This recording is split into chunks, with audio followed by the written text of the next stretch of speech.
Good afternoon, RD fans. Well, here we are with part 2 of this carburetor stripping and investigation on these 2R9 carburetors. Found a couple of things straight off the bat. First off, the bowls were full of sediment. This one, not so bad. I haven't cleaned that one yet. It's mucky. There's bits of debris in there. I don't know if you can see that. This one was atrocious. I've cleaned this one now. That's what a clean carburetor float bowl should look like. So there was that. The other thing that popped to mind, I took the pilot jets out. And they were the first jets to come out, and lo and behold, they're 22.5s.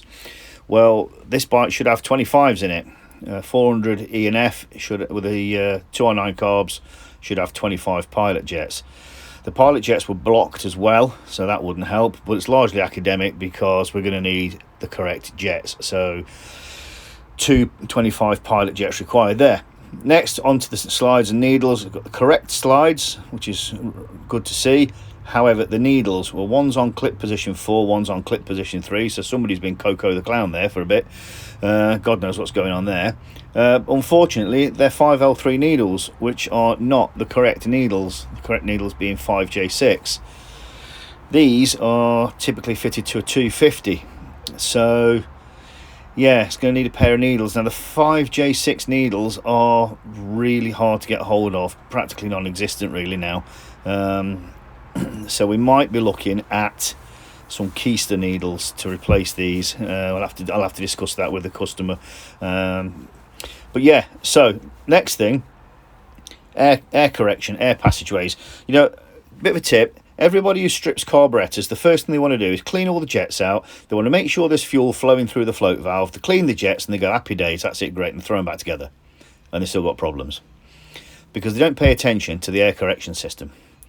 Air correction is critical, absolutely critical if your bike's going to run right. Now, on these carburetors, the air correction occurs via a pipe connected to this union here that runs up to the airbox. So when the carbs are on the bike, they're sitting like that, and there's two pipes run off here up to the airbox. Okay, now let's move that one out of the way a second. What happens? Air passes in there and goes that way until it intercepts the drilling that comes up to here. From there, it fits when the bowl's fitted onto the body. There's a drill in there. So if I just put this on the body, you can see how that lines up. Okay, so from there onto there. So the air from the airbox is now passing into that union, across there, up there, through the gasket and into the body of the carburetor. From that point, where the air comes in there, it intercepts this drilling here. Got a little brass ball in there. That's drilled down into an angle that lines up with that passageway, and that goes through to your emulsion tube, which is in there. Okay, and that's the path that the air has to take to give you correct air correction. Okay, obviously then you're required, you need to have the correct emulsion tubes in. You need to make sure that the cross drillings in the emulsion tube are clear and free of debris, etc. So it's not just a case of that's the air passageway and that's it. You need to make sure that all the bits that make use of that, including the circuit that goes to pilot jet, make sure that all those passageways are clear. Okay, right. This one, if you blow on here, you should instantly get air come out of here. I blew on here, nothing. I nearly popped my eardrums blowing on there, could not get it clear. I have now got some compressed air down it, it's finally clear. So you then move on to there.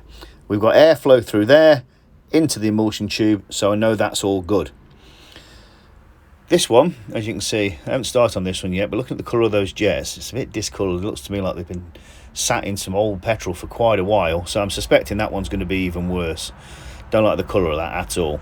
So that's where we're at. There's a quick lesson there on air correction, the importance of air correction, and how to make sure you can check, how you can then check. If you bolt the float bowl to the body and blow on there, and you should get air come out of there. So you can check the entire circuit in one go like that if you want. But yeah, that's where we're at the minute. I'll move on to the other carburetor now. I don't expect it to be any better, but as it stands at the minute, we're looking for 2 pilot jets, we're looking for 2 needles, and we're looking for a damn good clean. But yeah, I'll let you know how it goes on. Until then, keep it shiny side up.